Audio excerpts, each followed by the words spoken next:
মামুন, মা আলাদা হয়ে গেছে, বাবাও আলাদা হয়ে গেছে, তাদের দুজনের সংসার হলো, আপনার কি হলো? আমার আর কিছু হইলো না। আমার আর কি হইব? আমি তো আলাদা হয়ে গেছি। আমি সবার বড়, এর লেগে আমি বাড়িতে বাইরেছি। আমার ভাই বোন তো আমার চেয়েও ছোট। তারা কি আর বাড়িতে পারবো? আমি চিনছি রোডঘাট, তাই বাইরেছি।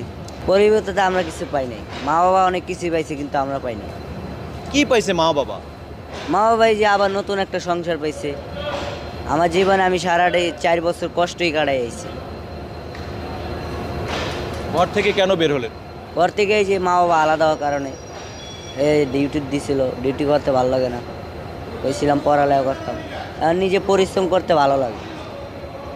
মানে সবার সংসার হয়েছে, কিন্তু মা বাবার দুজনে ঘরের ভিতরে থাকতেছে, দুইটা আলাদা সংসার পাইছে, দুইটা আলাদা জীবন পাইলো, কিন্তু আপনারা কি পাইলেন যে 3 ভাই বোন?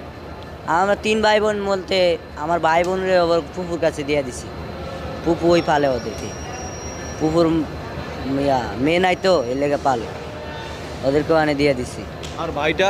ভাইও আনি, দুজন করে দিয়ে দিছি, মাসে মাসে টাকা দিই। মা বাবার সংসার আলাদা হলে সন্তানরা কতটা কষ্ট পায়?